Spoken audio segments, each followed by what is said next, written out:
Hey traders, David Frost, MyStrategicForecast. You're here for another episode of Common Sense Market Analysis. Today is Wednesday, February 26, 2025. We're looking at a daily chart of the SPY or Spider, which is the proxy for the S&P 500. What do we have on the docket today? Well, all in all, the market didn't really go anywhere by the end of the day. They tried a rally attempt. All they really did was run a test of the 50-period moving average, and I'm going to show you one other thing they did today as well. But all in all, there's no material change on the chart. We are coming into an on-time type of situation. We do have some earnings announcements, important ones, after the bell today. We have NVIDIA coming up that hasn't reported yet as I make this video, and CRM, which has reported as I make this video. Why not take a look at CRM, and we'll talk a little bit about what's going on over there. So as you can see, CRM is getting taken out behind the woodshed. They're bouncing off the lows, but nevertheless, the rug got pulled from Salesforce based on whatever they said their earnings were or were not. We don't really care what the numbers are. We just care what the charts are doing. And there's a pretty high likelihood this one will show up on stocks on the move tomorrow morning. Depending on what NVIDIA does, these two, plus there's others tonight, these two could set the tone for tomorrow. Back to the spiders. Again, we're still in that same important area from yesterday. They made the low yesterday, never came back to retest it today, but getting below yesterday's low is a problem child for the S&P. That would open the door for the gap, and that would open the door for the 581.40 we talked about last night. I would write that down, put it on a sticky note. 581.40 at minimum from an intraday perspective would generally be a bull-bear battle situation. Now, let's get over to something a little bit different from an intraday perspective. Here we are on the hourly chart, and we have a big-time breakdown candle. Now, the high of this candle happens to be 597.89. And you'll notice that intraday they did get above, they closed above, but then they recaptured it on the downside. Write this down. When they do that kind of stuff, that's a bearish situation. Let's go the other way. Let's take it from the top. Let's take it from the monthly chart perspective and work our way down. The monthly chart is extended from home base. That's not really an issue right now. We're just stating the facts. February will close on Friday. They're basically going sideways, eating time off the clock. As long as they stay above the last big time breakup candle low in the sequence, the low is 567.89, nowhere near current price. This is just eating time off the clock, going sideways. Fair enough. The weekly chart, teetering on the 20-period moving average. Now, this is a little more interesting since if they close the week below the 20-period moving average, that could be one of those flares up in the air, a shot across the bow. It's a hint on the chart. Closing Friday afternoon below that number, below that moving average, will be a shot across the bow. Leave it at that. Above, and the trend still remains in the upward direction. Nothing wrong with the tape. Daily chart looks different. Daily chart is teetering / hovering around the 100-period moving average. Yesterday, they spiked through, recovered back above, stayed above it today. But if they start building a sideways energy type of situation, sideways bearish, flaggish situation, that would bode for another leg down, and we would get our 581.40. I got asked a question today. I'm going to answer it in the video here. What happens if they flush the market, which is possible any point in time, and they get below 581.40, what is the next number down on a debacle type of day? About 571.20, which is right above the 200-period moving average. That moving average will creep up each and every day. Tomorrow or Friday, that should be coinciding with 571.20. Just saying, got asked the question, figured I'd give it to everybody. The answer, that is. How about we check in on NVIDIA?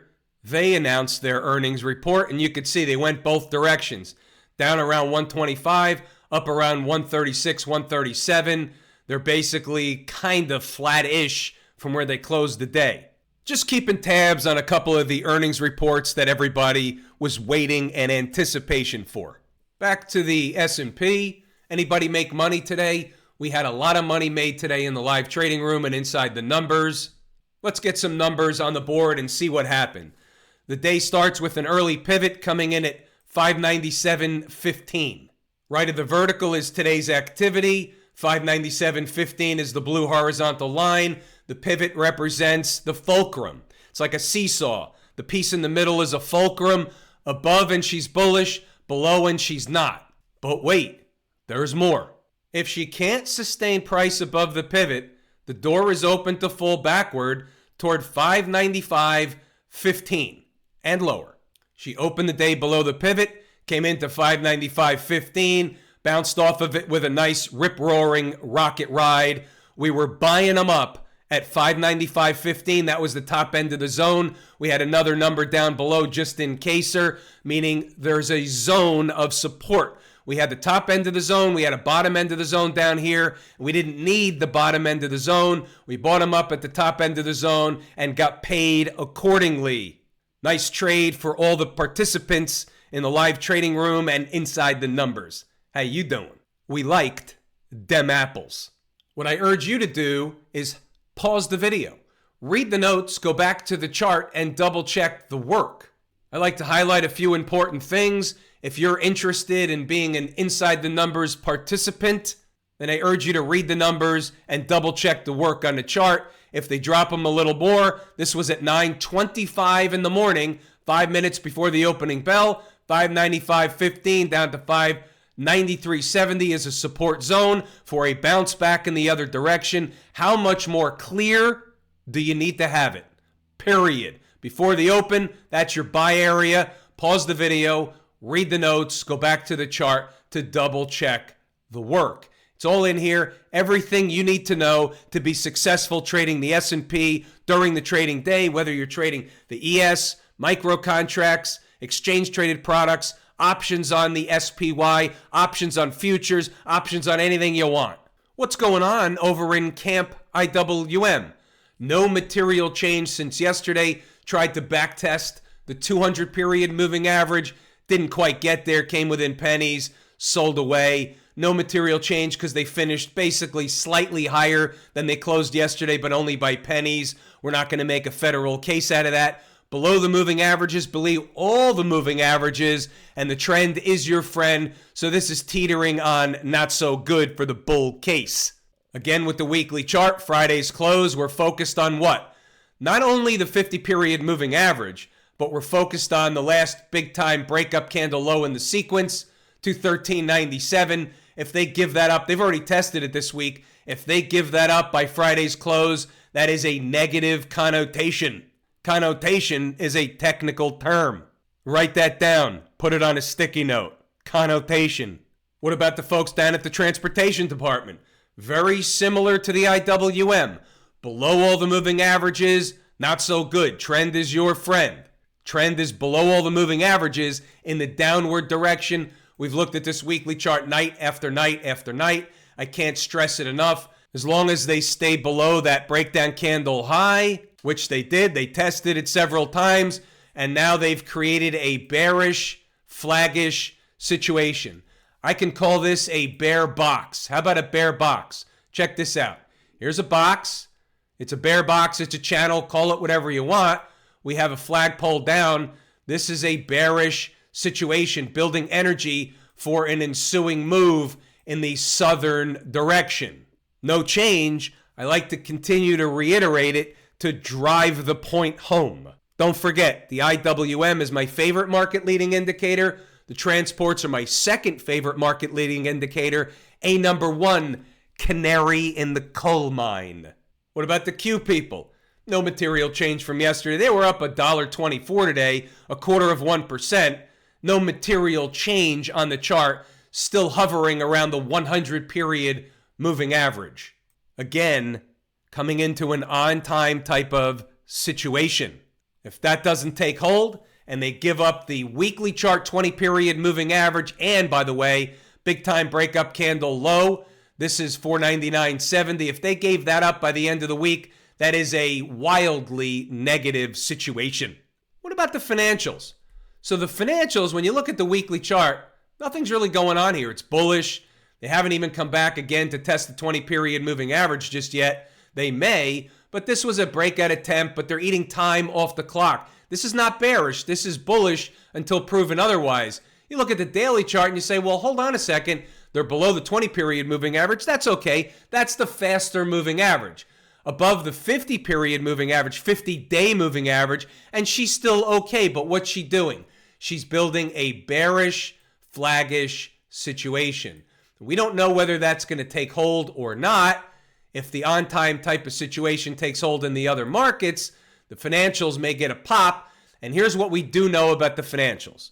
If the financials are okay, it's unlikely the structure of the overall market has anything wrong with it. However, if the financials start to fall apart, look out below. There could be what we call in the trading parlance a rug pull event, meaning they pull the rug out, all the long traders get a pie in the face and have to take a self-induced sleigh ride down. What about the semi space? Big update for the semis, up over 2% today, maybe on the anticipation of NVIDIA. We'll find out tomorrow how that panned out. Up over $5, over $5.50. We'll see if it's a one-day wonder or not. The most important thing on the chart we're looking at now is they are, in fact, below all the moving averages, and that is the downward trend. However, you have a potential higher low situation. So we'll see which one pans out. Below the moving averages is the dominant thing, but you have a higher low potential working back above the moving averages, and the higher low takes hold and they start to rally again. How about Bitcoin? There's an hourly chart. Let's flip over to daily chart. Bitcoin's getting taken out behind the woodshed. Here's a picture of the weekly chart. They've given up the 20-week moving average, and you can see here on the daily chart, it's a nice downdraft, 3 big down days in a row, almost into the 200-period moving average. But here's what I want to point out. When you go over to the weekly chart, the most important thing on the board is around this 50-period moving average. Why? Because here's the most recent breakout area, and you can see here, this is one of my favorite things to do. These are one of my favorite things to trade on the charts. They come into this 50-period moving average, also coinciding with the former breakout area. You're going to get a bull-bear battle big time, most of the time. You get a bull-bear battle there. That is generally speaking, not every time, the large majority of time, a premium setup situation. But wait, there's actually more, way more. Now, we're back to inside the numbers, and I want to show you the important support and resistance numbers for today. Now, I include Bitcoin in these numbers. Now, I want to see support number 3, 82,221. Okay, fair enough. Let's go back to Bitcoin, 82,221. That's what it looks like from a daily chart perspective, 82,221 on the nose. That's what it looks on a 5-minute chart. You can see where 82,221 absolutely bounced the tape for a couple of $1,000s in Bitcoin. Pretty slick stuff. Why don't you check out the rest of the numbers that are posted on the board in all the markets? The Qs, the IWM, Smashmouth, TLT, GDX, crude oil, gold, silver, natural gas, the dollar, Bitcoin, all these markets, all these numbers are put on the board each and every day for your trading pleasure. Have I told you how much I appreciate each and every one of you? Without you, these videos are not possible. That is true and accurate information. We're pulling the ripcord here today. I'm David Frost, My Strategic Forecast. Thanks again for tuning in to another episode of Common Sense Market Analysis.